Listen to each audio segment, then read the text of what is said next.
आज हम डिस्कशन करने वाले हैं 21 नंबर वाले क्वेश्चन को। What is a critical section. तो ओएस में क्रिटिकल सेक्शन क्या होते हैं उसके बारे में चलो 2-3 लाइन देखते हैं और आपका ये शॉर्ट नोट बन जाएगा अच्छे से। तो आपको 3 पॉइंट लिखना है। मैंने अभी इधर 1 2 3 पॉइंट लिखा है, ठीक है। तो a critical section is a part of a program where a shared resource is access. Share resource के बारे में आपको पता होगा। मैंने पिछले वाले वीडियो पे भी बताया था कि शेयर रिसोर्स क्या होता है। एक रिसोर्स मान लो एक प्लेट में खाना है, ठीक है। इधर से आप खाओगे, इधर से आपके दोस्त भी खाएगा, तो ये शेयरिंग होके रहता है, ठीक है। तो ये प्लेट के खाने को आप भी खाओगे, आपके दोस्त भी खाएंगे, तो दोनों लोग यूज करेंगे। उसी तरह कुछ रिसोर्सेस मान लो कि एक हो गया मेमोरी, ये एक मेमोरी हो गया, हार्ड डिस्क हार्ड ड्राइव हो गया। तो ये मेमोरी से जो भी डेटा होगा, एक वीडियोज होगा, म्यूजिक होगा, सब कुछ चीज़ें इधर स्टोर होके रहेगा। तो वीडियो प्लेयर वीडियो प्ले कर रहा है मेमोरी से लेके डेटा, और ऑडियो प्लेयर ऑडियो प्ले कर रहा है। तो ये शेयर कर रहे हैं, सारे के सारे एक ही मेमोरी को शेयर करें, मतलब एक ही डिवाइस को शेयर करें। उसी तरह अगर मान लो a इक्वल टू 5 एक वेरिएबल के अंदर स्टोर है, वेरिएबल के अंदर, ठीक है। तो कभी कभी एक प्रोग्राम का कोड क्या करेगा, ये a को एक्सेस करेगा 5 को, और दूसरे प्रोग्राम के कोड भी यही सेम a को एक्सेस करेगा।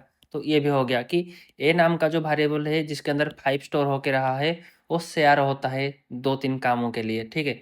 तो इस टाइप से आपको सोचना चाहिए ताकि आप समझ पाओ अच्छे से कि क्रिटिकल सेक्शन क्या होता है।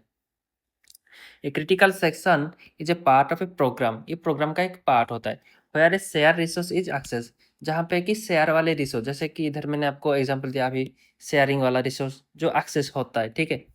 Only one process should enter the critical section at a time to avoid conflicts और डेटा इनकॉन्सिस्टेंसी। तो मान लो अगर आपको ए इक्वल टू 5 इधर लिखा है, सेम टाइम पे दो प्रोग्राम, इधर प्रोग्राम 1 है PR1, ये PR2 है, ठीक है। मतलब यहाँ और एक बार बताता हूँ, ए इक्वल टू 5, तो इधर P1 P2 दो प्रोग्राम है, ठीक है। तो P1 वाला भी ए को एक्सेस करेगा, P2 वाला भी ए को एक्सेस करेगा।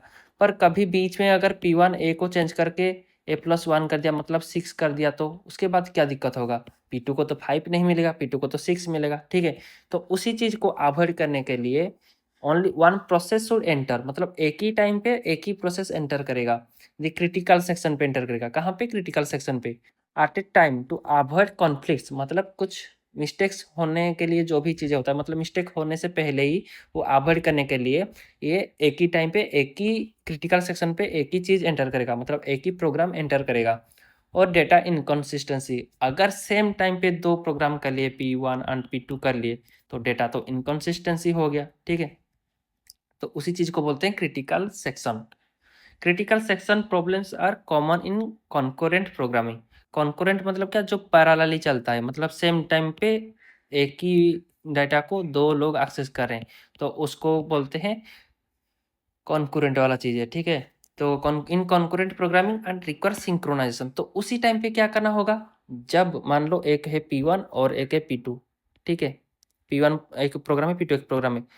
इधर एक a इक्वल टू 5, जब P1 एक्सेस करेगा तभी P2 को बोला जाएगा, भाई तुम थोड़ा सा रुक जाओ, पहले P1 को 5 मिनट एक्सेस करने दे, उसके बाद वो फ्री कर देगा इसी वाले वेरिएबल को, और तुम बाद में 5 मिनट एक्सेस करना। ऐसे ये दूसरा वाला 5 मिनट का एक्सेस करेगा और अपोनेंट वाला फिर 5 मिनट एक्सेस करेगा, तो कुछ इनकन्सिस्टेंसी नहीं रहेगा और टाइम के हिसाब से सिंक्रोनाइजेशन होके रहेगा, ठीक है।